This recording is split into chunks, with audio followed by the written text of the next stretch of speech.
نذيرا وداعيا إلى الله بإذنه وسراجا منيرا أما بعد أعوذ بالله من الشيطان الرجيم بسم الله الرحمن الرحيم وعباد الرحمن الذين يمشون على الأرض هونا وإذا خاطبهم الجاهلون قالوا سلاما إلى آخر السورة. صدق اللہ العلی العظیم وصدق رسولہ النبی الکریم. درود شریف پڑھ لیں. اللہم صلی علی سیدنا و مولانا محمد وعلی آل سیدنا و مولانا محمد وبارک وسلم. بزرگان محترم، دینی اور ایمانی بھائیوں، عزیز طلبہ، اللہ تبارک و تعالیٰ نے ہم اور آپ کو پیدا فرمایا اور پیدا فرمانے کے بعد زندگی گزارنے کا ایک طریقہ، ایک دستور، ایک منشور اور ایک قانون عطا فرمایا. اس قانون، اس دستور کے مطابق اگر ہم زندگی گزاریں تو اللہ ہمیں پسند فرمائیں گے، اور اللہ پسند فرما لیں تو دنیا کا ہمارا قیام اور اس کے بعد کے آنے والی جو ایک طویل اور لامحدود زندگی ہے، اللہ اسے بھی کامیاب فرمائیں گے. اللہ اپنے بندوں کو کیسا دیکھنا چاہتے ہیں، کیسے بندے اللہ کو پسند ہیں، بندوں میں کون سی صفات ہوں، کون سی خوبیاں ہوں، تو اللہ کی نظر محبت، نظر کرم بندوں پر پڑتی ہے. جو آیت میں نے آپ کے سامنے پڑھی، اس آیت سے لے کر کے اور جہاں تک وہ سورت ختم ہوتی ہے، اللہ تبارک و تعالیٰ نے بہت سی ایسی خوبیاں بندوں کی بیان فرمائیں کہ بندے اگر ان کو اپنی زندگی میں شامل فرما لیں تو اللہ کو وہ بندے اتنے پسند آتے ہیں کہ اللہ ان بندوں کی نسبت اپنی طرف کرتے ہیں کہ یہ میرے بندے ہیں، عباد الرحمن ہیں. جیسے باپ کے تو کئی بیٹے ہوتے ہیں، لیکن ایک بیٹا اگر اس کی مرضی کے مطابق کام کرتا ہے اور وہ سپوت بن کے اپنے آپ کو دکھاتا ہے تو باپ فخر کے ساتھ کہتا ہے کہ یہ میرا بیٹا ہے. حالانکہ بیٹے اور بھی ہیں، لیکن ایک نے دل جیتا، اس کو راضی کیا، اس کو خوش رکھا، تو باپ اس کی پیٹھ تھپ تھپاتا ہے، چند لوگوں کے بیچ میں اس کے کندھے پر ہاتھ رکھ کر کے فخر کے ساتھ کہتا ہے کہ یہ میرا بیٹا ہے. ایسے ہی کائنات میں تو اللہ کے بنائے ہوئے بہت سے بندے ہیں، لیکن ان صفات کو جو بندے اختیار کر لیتے ہیں، اللہ ان کو خوش ہو کر کے کہتے ہیں عباد الرحمن، یہ میرے بندے ہیں، رحمان کے بندے ہیں. کیا صفات ہیں وہ؟ اللہ تبارک و تعالیٰ وہ تمام صفات، وہ تمام خوبیاں ہم سب میں شامل فرما دیں. اللہ فرماتے ہیں وَعِبَادُ الرَّحْمَنِ الَّذِينَ يَمْشُونَ عَلَى الْأَرْضِ هَوْنًا. رحمان کے بندے وہ ہیں جو زمین پر نرمی کے ساتھ، تواضع کے ساتھ اور عاجزی کے ساتھ چلتے ہیں. اس لیے کہ اللہ نے انسان کو تو بندہ بنایا ہے، نہ وہ خود سے دنیا میں آیا ہے، نہ خود سے جا سکتا ہے، آنے میں بھی کسی کی طاقت کا محتاج ہے اور اس دنیا سے جانے میں بھی کسی کی طاقت کا محتاج ہے. تو اس کی نہ اپنی کوئی طاقت ہے، نہ اس کی کوئی حیثیت ہے. ہر وقت اس کو یہ احساس رہے اور تواضع اور عاجزی کے ساتھ اور نرمی کے ساتھ زمین پر چلتا رہے، چال میں اکڑ نہ ہو، اترا کر اور فخر کے ساتھ میں نہ چلتا ہو. وَلَا تَمْشِ فِي الْأَرْضِ مَرَحًا إِنَّكَ لَن تَخْرِقَ الْأَرْضَ وَلَن تَبْلُغَ الْجِبَالَ طُولًا. کہ تم زمین پر اکڑ کر اور فخر کے ساتھ اور اترا کر کے نہ چلو، اس لیے کہ ہماری جو بنائی ہوئی زمین ہے، اس میں جو بلند پہاڑ ہیں، نہ تو تم زمین کی انتہا تک پہنچ سکتے ہو، نہ پہاڑ کی بلندی تک پہنچ سکتے ہو. لہذا اپنی چال میں تواضع رکھو، عاجزی کے ساتھ اور نرمی کے ساتھ چلتے رہو. اور پھر حدیث پاک میں کہا گیا من تواضع للہ، جو تواضع اور عاجزی اختیار کرتا ہے اللہ کے لیے کرتا ہے، رفعہ اللہ، اللہ تبارک و تعالیٰ اس کو بلند کر دیتے ہیں. ومن تکبر وضعہ اللہ، اور جو تکبر اور بڑائی ظاہر کرتا ہے تو اللہ تبارک و تعالیٰ اس کو ذلیل اور خوار کر دیتے ہیں۔ یہ بڑائی جیسے چلنے میں آتی ہے، اترا کر کے چلنا، فخر کے ساتھ میں چلنا، اور یہ چلنے کی بات تو پرانی ہے۔ آج کل کے دور میں تھوڑا سا اس کو بڑھا کر کے یہ کہا جائے کہ گاڑی چلانے کا ایسا انداز کہ سڑکوں پر چل رہا ہو تو لوگ یہ سمجھیں کہ اترا کر کے چل رہا ہے، فخر اور بڑائی اور تکبر کے ساتھ گزرتا ہوا جا رہا ہے، اور لوگوں کا دل اس سے دکھ رہا ہو، تو پھر ایسے انداز میں چلنا بھی مناسب نہیں اور گاڑی چلانا بھی مناسب نہیں۔ اب جیسے یہ تواضع چال ڈھال میں ہوتی ہے یا تکبر چال ڈھال میں ہوتا ہے، تو یہ تواضع کبھی زبان اور لب و لہجے میں بھی آتی ہے۔ لہذا ہمیشہ اپنی زبان سے نرم بات، ایسی بات جو کسی کے فائدے کی ہو اور ایسی بات جس سے دینی فائدہ ہوتا ہو، زبان سے ہمیشہ ایسی باتیں نکالنی چاہیے، اس لیے کہ آدمی دو جگہ سے لغزش کھاتا ہے، کبھی چلنے کے ذریعے سے لغزش کھاتا ہے اور کبھی بولنے کے ذریعے سے لغزش کھاتا ہے۔ تو جیسے چلنے کے بارے میں کہا گیا کہ تواضع اور عاجزی کے ساتھ اور نرمی کے ساتھ چلو، تکبر اور بڑائی کے ساتھ نہ چلو، اترا کر کے نہ چلو، ایسے ہی جب بھی کوئی بات بولو تو بات ایسی بولو جو تواضع والی ہو، عاجزی والی ہو۔ بڑے بول اللہ کو پسند نہیں، بڑی باتیں اللہ کو پسند نہیں، تکبر میں ڈوبا ہوا کوئی جملہ ہو اور بڑائی کی کوئی بات ہو تو اللہ تبارک و تعالیٰ اس کو ناپسند کرتے ہیں۔ تو ہمیشہ اپنی زبان سے تواضع اور عاجزی اور انکساری والی باتیں اور تواضع والا لہجہ اپنی زبان سے ہونا چاہیے۔ اللہ تبارک و تعالیٰ کو یہ چیزیں پسند آتی ہیں، بات فائدے کی بھی ہو اور بات سلیقے سے کہی بھی جا رہی ہو۔ حضرت لقمان علیہ السلام، اللہ تبارک و تعالیٰ نے ان کو بڑا مقام عطا فرمایا۔ ان سے کسی نے پوچھا کہ یہ مقام آپ کو کیسے ملا؟ کہنے لگے کہ بے فائدہ باتوں سے اپنے آپ کو بچانے سے، کہ میں نے بے فائدہ باتوں سے اپنے آپ کو بچایا، اللہ تبارک و تعالیٰ نے میری زندگی کو بامقصد بنا دیا، اور مقصد والی میری زندگی رہی تو اللہ نے مجھے یہ مقام عطا فرمایا۔ تو عاجزی کے ساتھ، تواضع کے ساتھ بولیں، ہوش کے ساتھ بولیں، اور عاجزی کے لب و لہجے میں بولیں۔ بڑی باتیں اللہ تبارک و تعالیٰ کو ناپسند ہوتی ہیں۔ حدیث پاک میں تو ترتیب یہ بتلائی گئی ہے کہ الٹی سیدھی باتیں کرنے اور بے فائدہ باتیں کرنے سے تو بہتر یہ ہے کہ خاموش رہو، اور خاموش رہنے سے بہتر یہ ہے کہ لوگوں کے لیے کوئی نفع بخش باتیں کہتے رہو۔ تو زبان سے ایسی باتیں نکالنا کہ جس سے کوئی فائدہ نہ اپنا ہو نہ کسی کا ہو، اور دینی کوئی فائدہ نہ ہو، تو ایسی باتوں سے بہتر ہے کہ آدمی اپنے آپ کو خاموش رکھے، اور خاموش رکھنے سے بہتر یہ ہے کہ ایسی بات کہہ دے کہ جس بات سے کسی کو دینی فائدہ پہنچ جائے۔ وَإِذَا خَاطَبَهُمُ الْجَاهِلُونَ قَالُوا سَلَامًا۔ دوسری چیز جو اس میں ذکر کی گئی ہے کہ جو عقل مند لوگ ہوتے ہیں، رحمان کے بندے ہوتے ہیں، وہ بے وجہ بحث و مباحثہ کرنے سے اور کسی نامناسب چیز میں اپنا وقت ضائع کرنے سے اپنے آپ کو بچاتے ہیں۔ جاہل لوگ اگر ان سے الجھتے ہیں، ان کو سمجھانے کی وہ کوشش کرتے ہیں، مطمئن کرنے کی کوشش کرتے ہیں، لیکن لگتا ہے کہ یہاں بات سود مند نہیں ہوگی اور بات کہنے سے کوئی فائدہ نہیں ہوگا،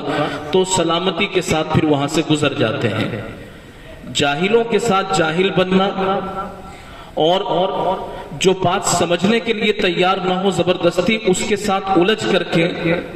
اور ایسی باتوں میں وقت گزارتے رہنا، اس سے نہ تو اس کو کوئی فائدہ ہوگا نہ اس کو کوئی فائدہ ہوگا، اور عمر کا ایک حصہ ضائع ہو جائے گا۔ اس لیے اللہ تبارک و تعالیٰ نے تعریف فرمائی کہ رحمان کے جو نیک بندے ہوتے ہیں، جب نادان لوگ ان سے الجھنے کی کوشش کرتے ہیں تو وہ الجھ کر کے اپنا وقت ضائع نہیں کرتے، بلکہ وہاں سے سلامتی کے ساتھ گزر جاتے ہیں۔ اللہ تبارک و تعالیٰ کو یہ چیزیں بڑی پسند ہیں۔ یہ وہ باتیں ہیں جو انسان کو اچھا بناتی ہیں، بہتر بناتی ہیں، اور اس وقت کا جو پورا مجمع یہاں موجود ہے، یہ اللہ ہی کے نام پر اللہ کے گھر میں آیا ہے، طلب پر آیا ہے، طلب کے ساتھ صحیح بات کہی جائے، صحیح بات سنی جائے تو وہ بات اثر بھی کرتی ہے۔ پھر اسی میں قرآن کریم میں کہا گیا والذین یبیتون لربہم سجدا وقیاما، کہ یہ لوگ جو ہوتے ہیں اللہ کے اور رحمان کے جو نیک بندے ہوتے ہیں وہ راتوں میں اٹھ اٹھ کر کے اللہ تبارک و تعالیٰ کے لیے چھپ چھپ کر کے نمازیں پڑھتے ہیں۔ کچھ نمازیں تو وہ ہیں جو ہم پڑھ رہے ہیں لوگ دیکھ رہے ہیں،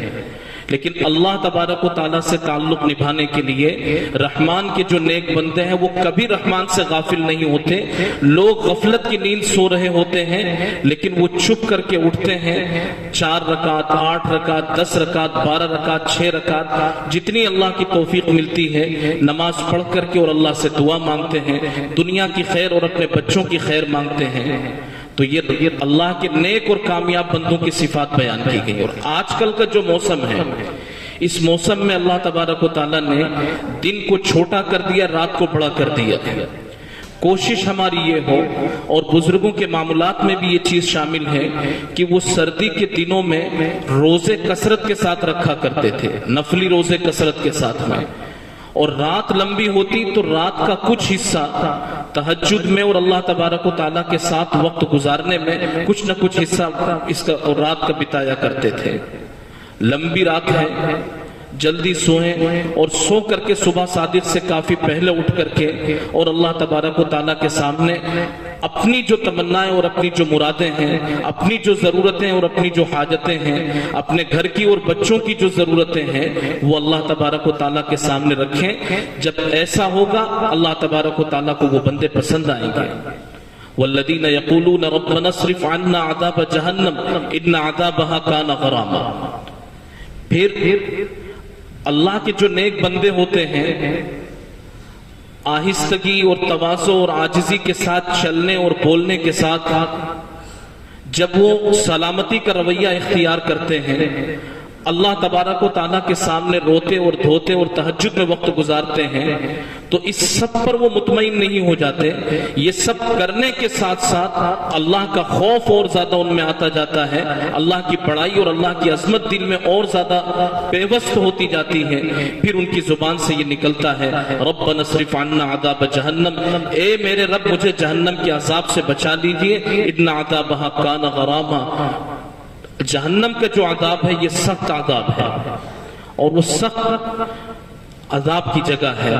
جو نیک جتنا نیک ہوتا ہے اللہ تبارک و تعالیٰ اس کی طبیعت میں اتنی زیادہ خشیت، اتنا زیادہ خوف پیدا کرتے ہیں۔ ایک بزرگ حضرت عبداللہ ابن مبارک رحمت اللہ علیہ، کتنا کام لیا اللہ پاک نے ان سے۔ جب وہ سبق پڑھانے کے لیے بیٹھتے تھے حدیث شریف کا، اور اگر محدثین کا تذکرہ ہو، حضرت عبداللہ ابن مبارک رحمت اللہ علیہ کا تذکرہ نہ ہو تو وہ تذکرہ بھی ادھورا رہ جاتا ہے۔ عظیم محدث سبق پڑھانے کے لیے بیٹھتے تھے تو جو طلبہ کی تعداد ہوتی تھی وہ لامتناہی، سامنے کے تو طلبہ نظر آتے تھے اور آخری کنارہ کہاں تک تھا طلبہ کا نظر نہیں آتے تھے۔ 4-4 ہزار مکبر بھی ان کے درس میں رہے ہیں۔ اس وقت یہ مائک کا اور لاؤڈ اسپیکر کا انتظام تو نہیں تھا، 40 مکبر تو ہوتے ہی تھے، 4000 مکبر بھی ان کے درس میں رہے ہیں۔ ایک نے حضرت کی حدیث سنی، اس نے آگے سنائی، اس نے آگے سنائی، اس نے آگے سنائی، اس طرح اتنا بڑا مجمع ان کا سبق سنتا تھا، درس سنتا تھا۔ اور شان کے محدث تھے، صوفی تھے، لوگوں میں مقبولیت تھی، لوگ عزت و احترام سے ان سے پیش آتے تھے، اور بڑا فائدہ اللہ کے بندوں کو ان سے پہنچا۔ لیکن جب آخری وقت تھا اور موت کی علامتیں ظاہر ہو رہی تھی تو اپنے شاگردوں سے یہ کہا، چارپائی پر لیٹے ہوئے تھے اور شاگردوں سے یہ کہا کہ میرے ہاتھ پیر پکڑ کر کے مجھے زمین پر لٹا دو۔ اب شاگرد تو شاگرد جو اپنے استاد کے جوتے ٹیڑھے نہیں دیکھنا چاہتا ہے، اور استاد کے جوتے ٹیڑھے ہوتے ہیں تو وہ سیدھے کر دیتا ہے، اور اس شان کا استاد ہو اور وہ طلبہ سے یہ کہے کہ چارپائی سے اتار کر کے مجھے زمین پر لٹا دو، تو طلبہ کی تو چیخیں نکل گئیں کہ استاد کے ساتھ یہ رویہ کیسے کرے۔ لیکن اصرار کیا تو استاد کا حکم تھا، طلبہ نے ان کو چارپائی سے اٹھایا اور اٹھا کر کے نیچے لٹایا،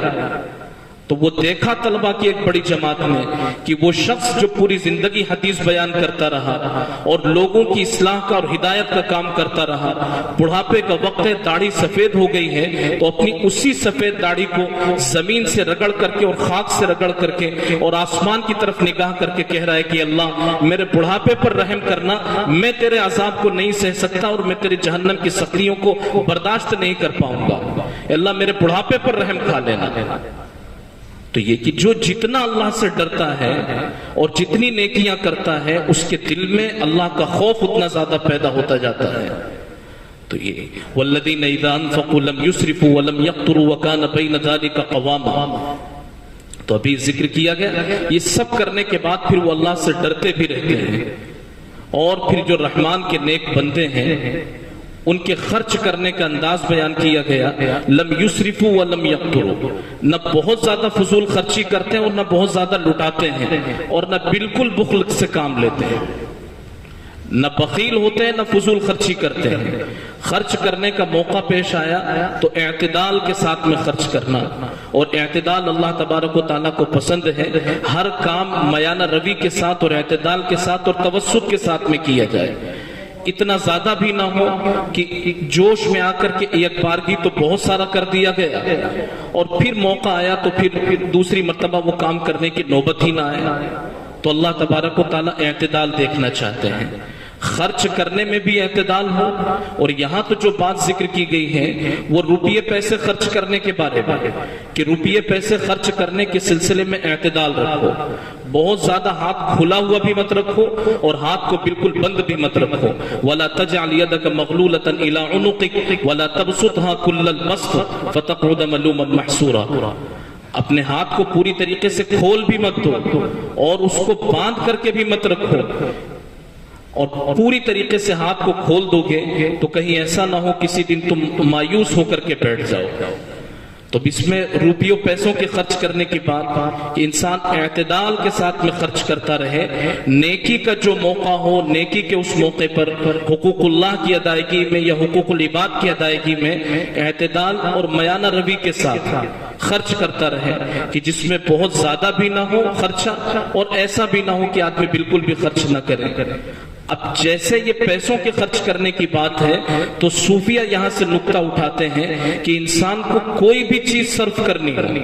چاہے وہ اپنی جسمانی توانائی صرف کرنی ہو، مثلا ایسا نہ ہو کہ کسی دن وہ خوب عبادتوں میں لگ جائے اور دوسرے خوب نفل پڑھ رہا ہے، جوش آیا تو پورا دن مسجد میں گزارا اس نے اور بار بار اپنے کام کو چھوڑ چھوڑ کر کے مسجد میں آ رہا ہے، ایک دن دو دن تین دن جم کر کے اس نے ایسا کیا، اور پھر موقع وہ آیا کہ فرض نمازیں بھی اس نے چھوڑ دی، تو دو تین دن تو جوش کے ساتھ فرض بھی پڑھے نفل بھی پڑھی، نماز سے پہلے کی سنتیں بعد کی سنتیں، خوب تلاوت خوب ذکر سب کاموں میں لگا ہوا ہے، اور دو تین دن کے بعد حال یہ ہوا کہ فرض بھی چھوڑنے لگ گیا۔ تو ایسا جوش اور ایک طرف کا ایسا جھکاؤ اور ایسا جھول یہ اللہ تبارک و تعالیٰ کو پسند نہیں۔ اعتدال کے ساتھ ہر کام اعتدال کے ساتھ میں کرنا چاہیے۔ کبھی دل میں آیا تو بس تمام رشتہ داروں سے ملاقات کر رہا ہے، 2 مہینے 3 مہینے 4 مہینے اس نے ایسے گزارے، جب بھی کسی رشتہ دار کے ساتھ گھر کے سامنے سے گزرتا ہے تھوڑی دیر رکتا ہے، ملاقات کرتا ہے، بہت اچھی بات ہے، لیکن پھر ایسا ہوا اچانک اس کا دل بدلا، 2 سال ہو گئے اب کسی کے یہاں جاتا ہی نہیں ہے، نہ بھائی کے یہاں جا رہا ہے، نہ بہن کے یہاں جا رہا ہے، نہ بیٹی کے یہاں جا رہا ہے، نہ کوئی اور رشتہ دار کے یہاں جا رہا ہے۔ تو طبیعت میں جوش آئے، ایک مرتبہ میں حقوق اللہ والی نیکیاں بھی خوب کرتی، حقوق العباد والی نیکیاں بھی خوب کرتی، اور پھر اچانک ایسا کیا کہ حقوق اللہ میں بھی کوتاہی کرنے لگ گیا اور حقوق العباد میں بھی کوتاہی کرنے لگ گیا۔ تو اسی کو اللہ فرما رہے ہیں اذا انفقوا لم یسرفوا ولم یقتروا وکان بین ذلک قواما۔ تو جو اللہ کے نیک بندے ہوتے ہیں، اللہ کے نیک بندے